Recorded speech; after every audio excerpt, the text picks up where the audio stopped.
नमस्कार मित्रांनो, मी योग गुरु प्रकाश जोगदान. सकाळचा योगा संपला आणि मी तुमच्या भेटीला आलो. योगा आटोपल्यानंतर असं मनात आलं की चला आपण आपल्या प्रेक्षकाच्या समोर व्हिडिओच्या माध्यमातून भेट घेऊया.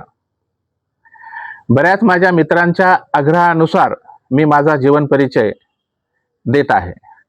मित्रांनो, मी योग गुरु प्रकाश जोगदंड हायस्कूलला शिक्षक म्हणून ऑक्टोबर 2025 ला सेवानिवृत्त झालो. ड्युटीवर असताना विद्यार्थ्यांना भरपूर प्रमाणात योगा शिकवला आणि ज्ञानाचे धडे सुद्धा दिले. सेवानिवृत्त झाल्यानंतर मग माझ्या मनात एक कल्पना आली की आपण आतापर्यंत विद्यार्थ्यासाठी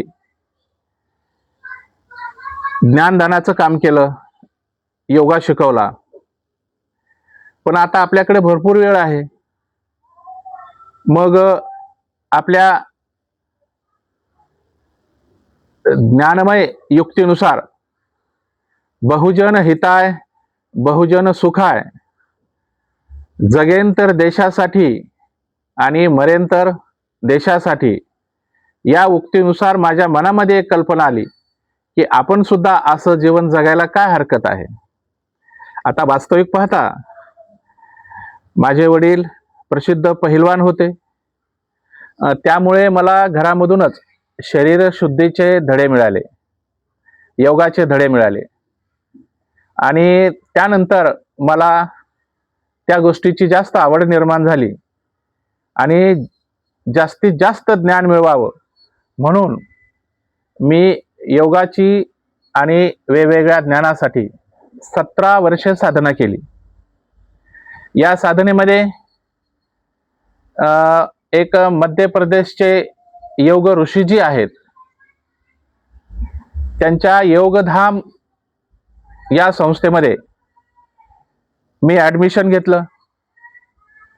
अनेक विद्यार्थी वेगवेगळ्या भागातून तिथं योगा शिकण्यासाठी येतात, त्याप्रमाणे मी सुद्धा गेलो आणि आदरणीय योग ऋषी डॉक्टर बारचेजी यांच्या सानिध्यामध्ये मला विविध धर्माबद्दल, वेदांबद्दल, उपनिषदाबद्दल आणि योगामध्ये जे ज्ञान आहे ते प्रचंड प्रमाणात मला घेण्याची संधी मिळाली.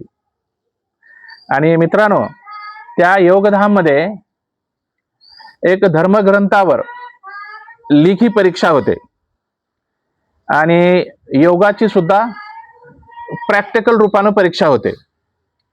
त्या दोन्हीही लेखी परीक्षामध्ये आणि प्रॅक्टिकल परीक्षामध्ये मी योगधाम मधून प्रथम आलेलो आहे आणि त्यामुळे मला प्रचंड आनंद झाला. आणि आदरणीय डॉक्टर बारचेजीने मला आशीर्वाद दिला की तू समाजासाठी योगा शिकवायचा आणि ज्ञानदानाचं काम करायचं. मग मला सुद्धा ते आदेश खूप आवडला, कारण माझी भूक तेच होती की मी जास्तीत जास्त समाजाला काहीतरी ज्ञानदान करावं, योगा द्यावा म्हणून.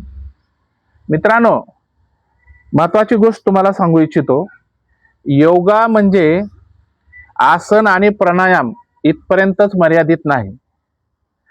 ब्रह्मांडामध्ये जेवढं नॉलेज आहे, जेवढं ज्ञान आहे, ते सर्व ज्ञान योगामध्ये आहे. आसन आणि प्राणायाम म्हणजे ज्ञान, असं संक्षिप्त व्याख्या कोणीही करू नये. विज्ञानाची सुद्धा निर्मिती योगाच्या नंतर झाली आणि योगाच्या आधारावर झाली. जेव्हा विज्ञान हात टेकते तेव्हा तिथून योगा सुरू होतो. योगामध्ये 8 अंग आहेत: यम, नियम, आसन, प्राणायाम, प्रत्याहार, धारणा, ध्यान आणि समाधी. या 8ही अंगामध्ये जो प्रावीण्य मिळवतो, परिपूर्ण होतो, तो योगी असतो, योग गुरु असतो. योग ऋषी असतो. पण आज आपण पाहतो आहोत आपल्या देशामध्ये बरेचसे योग ऋषी आहेत, धर्मगुरू आहेत. काही बोलतोय, काही योग ऋषी, काही धर्मगुरू, काही योगी. आपण पाहतो त्यांचं वक्तव्य, त्यांचे अनाप सनाप, त्यांचे बयान मनाला वेदना देणारे असतात. बऱ्याच लोकांना योगीची व्याख्या सुद्धा माहित नाही. योगी म्हणजे जात, धर्म, वंश, परंपरा, प्रदेश, भाषा, देश आणि विश्व याच्यामध्ये कधीही द्वेष भावना ठेवत नाही. सर्वांबरोबर समान पद्धतीने वागत असतो, कोणाचाही तिरस्कार करत नाही. समत्व योग उच्चते म्हणजे कोणत्याही परिस्थितीमध्ये योगी हा स्थिर असतो. पण आजचे योगी आपण पाहतो आहोत, मला कोणावरही टीका करायची नाही, मी फक्त जे देशामध्ये घडत आहे ते सांगण्याचा प्रयत्न करत आहे. आजचे योगी, आजचे साधू संत, काही महाराज पाहतो आपण, काही जणांचा बराचसा तिरस्काराची भावना, दुसऱ्याबद्दल हेवा आपण त्यांच्या वाक्यामधून, त्यांच्या बोलण्यातून आपण पाहतो आहोत. ह्याच वेदनेने माझ्या मनामध्ये एक प्रेरणा निर्माण झाली की आपण समाजाला ज्ञान देण्याची गरज आहे. योगाच्या माध्यमातून, योगाच्या एका एका अंगावर, म्हणजे अंगाच्या रूपाने, म्हणजे यम नियम हे जे एक एक अंग आहेत त्या एक एका तत्वावर मोठमोठे ग्रंथ निर्माण होऊ शकतात. इतकं प्रचंड ज्ञान योगामध्ये भरलेलं आहे. आणि ते ज्ञान जर आपण समाजाला दिलं, समाजाला वाटलं, तर सर्वांचं कल्याण होऊ शकतो. सर्व योगी बनू शकतात. योगाचं ज्ञान घेतल्यानंतर ते निरोगी बनू शकतात, उपयोगी बनू शकतात आणि सर्वांच्या सहयोगी सुद्धा बनू शकतात. म्हणून सर्वांनी जर योगाचा चांगला अभ्यास केला आणि हे ज्ञान जर सर्वांना निस्वार्थपणे जर वाटलं तर किती चांगलं होईल, जगाचं कल्याण होईल. मी या अगोदर बऱ्याच वेळेला शिबिर घेतलेले आहेत, योगाचं ज्ञान दिलेलं आहे आणि तेही कसल्याही प्रकारचं शुल्क न घेता. आणि या माझ्या शिबिरामधून, माझ्याच प्रवचनामधून, योगाच्या शिकवणीमधून बऱ्याच लोकांचे हरण्यासारखे मोठमोठे आजार दुरुस्त झाले. प्रवचनाच्या माध्यमातून बऱ्याच जणांच्या घरामध्ये पती पत्नीचे होणारे भांडणं, भावाभावामध्ये होणारे भांडणं, शेजारी पाजाऱ्यांचे होणारे भांडणं, धन दौलत संपत्ती संदर्भात होणारे भांडणं, या सर्वांना याच्यामधून मी मार्गदर्शन केलेलं आहे आणि आज त्यांच्या घरामध्ये स्वर्ग निर्माण झालेला आहे. सांगण्याचा उद्देश एवढाच आहे की हे ज्ञान जर आपण सर्वांना वाटत राहिलो तर किती चांगलं होईल. म्हणून मी फेसबुकाच्या माध्यमातून, इंस्टाग्रामच्या माध्यमातून आणि यूट्यूबच्या माध्यमातून ज्ञानदान देण्याचं निश्चित केलेलं आहे. फेसबुकवर माझी आयडी आहे मिस्टर प्रकाश जोगदंड आणि इंस्टाग्रामवर सुद्धा माझी आयडी आहे मिस्टर प्रकाश _ जोगदंड आणि यूट्यूबवर आयडी आहे @प्रकाश _ जोगदंड.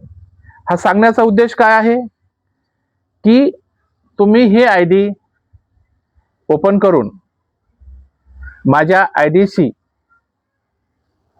संपर्क साधून तुम्ही हे ज्ञान घेऊ शकता आणि माझा व्हिडिओ तुमच्यापर्यंत पोहोचवू शकेल. या हिशोबाने मी तुम्हालाही माझी आयडी सांगत आहे. तर मित्रांनो, मी आतापर्यंत काही 1-2 पुस्तकं सुद्धा लिहिलेली आहेत. जीवन रहस्य नावाचं मी पुस्तक लिहिलेलं आहे.